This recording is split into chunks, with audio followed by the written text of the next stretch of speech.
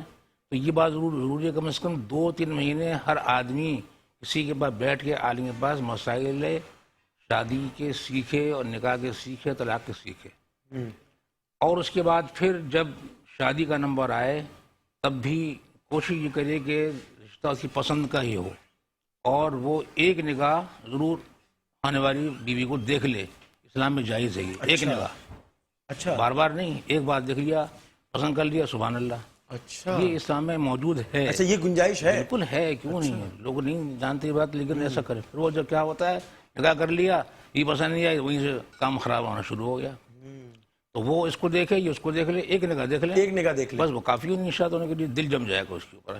اچھا اچھا میں ایک معذرت میں اس نصیحت میں بیچ میں خلل دے رہا ہوں، نکاح خود پڑھایا جا سکتا ہے؟ نکاح خود پڑھ سکتا ہے آدمی اپنا، میں نے آپ سے نکاح کیا اور نکاح میں نے قبول کیا، نکاح ہو جائے گا، لیکن وہی شرط کہ 2 بالغ وہ گواہان موجود ہو، گواہان ہونے چاہیے، اچھا خطبہ جو ہوتا ہے نکاح کا وہ 2 عورتیں ہوں یا ایک مرد 2 عورتیں ہوں تو نکاح ہو جائے گا، ٹھیک ہے، لیکن بالغ ہوں مسلمان ہوں۔ اچھا مطلب خطبہ جو ہوتا ہے وہ لازمی ہے؟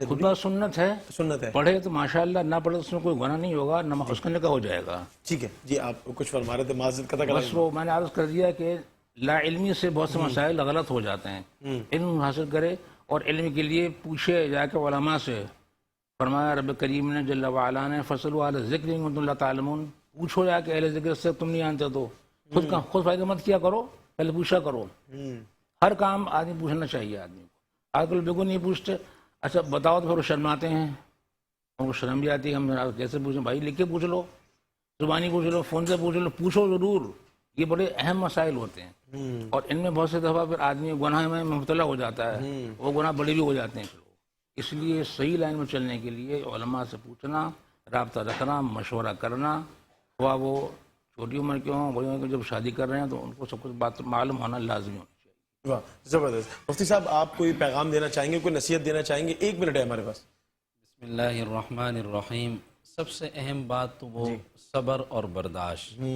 ایک صحابی اور ایک صحابیہ کا واقعہ کتابوں میں موجود ہے کہ وہ صحابی غصہ ہوا کرتے تھے تو ان کی اہلیہ مسکراتی تھی، تو جب وہ مسکراتی تھی ان کا غصہ ٹھنڈا ہو جاتا، یہ چپ ہو جاتے، وہ وہاں سے کہتی آپ کے اس غصے کا جواب صرف میری مسکراہٹ کے اندر ہے، اس کا علاج میری مسکراہٹ میں ہے۔ تو اگر ایک طرف کوئی غصہ ہو تو دوسری طرف خاموشی ہو جائے، اگر دونوں طرف سے غصے ہوں گے تو پھر وہ آگ بن کر اس کا نتیجہ اور اس کا انجام انتہائی برا ہوگا۔ بھائی واہ، جواد بھائی آپ کوئی پیغام دینا چاہیں گے؟ وقت کم ہے اور پھر اس کے بعد آپ ایک مناجات پیش کیجئے گا۔ جی ضرور، ماشاءاللہ، بس صبر اور صبر سے کام جب لیا جائے گا تو اللہ تبارک و تعالیٰ صبر کرنے والوں کے ساتھ ہے، یہی پیغام ہے، صبر اگر آپ کریں گے تو زندگی میں آپ کامیاب ہوتے چلے جائیں۔ سبحان اللہ سبحان اللہ۔ جی بسم اللہ۔ کرم کر اے خدا مجھ پر شہ ابرار کے صدقے، کرم کر اے خدا مجھ پر شہ ابرار کے صدقے، خطائیں معاف کر میری شہ اخیار کے صدقے، رجب خالی گیا میرا نہ کی شعبان میں نے کی، رجب خالی گیا میرا نہ کی شعبان میں نے کی، عطا فرما دے رمضان میں شب انوار کے صدقے، عطا فرما دے رمضان میں شب انوار کے صدقے، درودوں سے سلاموں سے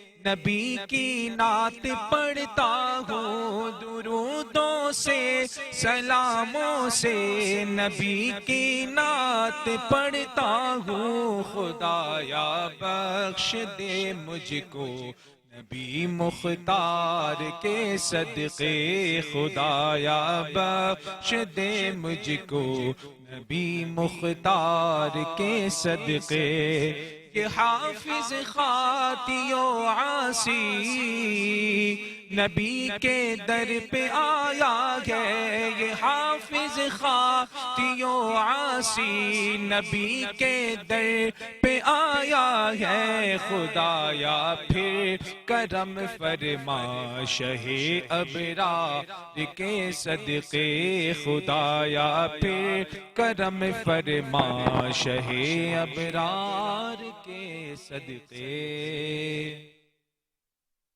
سبحان اللہ ماشاء اللہ. مائک مجھے دیجیے گا, جزاک اللہ, یہ آپ کی ذمہ داری. جی ناظرین گرامی, یہاں وقت ہوا چاہتا ہے آپ سے الوداع لینے کا, اور انشاءاللہ اسی امید کے ساتھ آپ سے کل ملاقات ہوگی کہ آپ اپنا بہت خیال رکھیں گے, اور جسم میں یہی توانائی باقی رہے گی, یہی جوش و جذبہ رہے گا, تو انشاءاللہ اسی برکت رمضان کے اس خوبصورت سیٹ سے آپ کے ساتھ کل ہم کلام ہوں گے اور ایک اچھے انداز میں آپ سے گفت و شنید کریں گے. تب تک کے لیے اپنے میزبان اریب شیخ کو دیجیے اجازت, اور علماء کرام کا بہت شکریہ ادا کرتا ہوں. بھائی بہت شکریہ, جواد بھائی آپ کا, مفتی صاحب آپ کا, مفتی صاحب آپ کا, اور ناطقہ صاحب آپ کا بہت شکریہ, حافظ صاحب, اور آپ کے کلام سے ہم جو ہے وہ پروگرام کو اختتام پہ لے کے جائیں گے. اور ناظرین گرامی یہاں اجازت دیجیے, اللہ نگہبان, بسم اللہ. محفل کونو مکان کے مہر تابا اے رسول, محفل کونو مکان کے مہر تابا اے رسول, پے کرے لطف و عنایت, پے کرے لطف و عنایت شاہ خوبا اے رسول. سارا عالم آپ کے آنے سے روشن ہو گیا, سارا عالم آپ کے آنے سے روشن ہو گیا. خالق ارض و سما کے پیارے مہمان اے رسول, خالق ارض و سما کے پیارے مہمان اے رسول. آپ کو جس نے بھی دیکھا آپ کا ہی ہو گیا, آپ کو جس نے بھی دیکھا آپ کا ہی ہو گیا. پیاری صورت ہنستا چہرہ نور قرآن اے رسول, پیاری صورت ہنستا چہرہ نور قرآن اے رسول.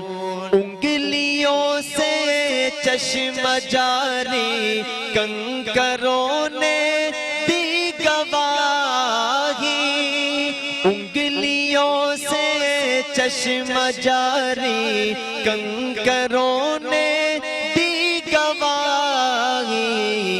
آپ ہی ہے اس جہاں کے جان جانا اے رسول, آپ ہی ہے اس جہاں کے جان جانا اے رسول. محفل کونو مکان کے مہر تابا اے رسول.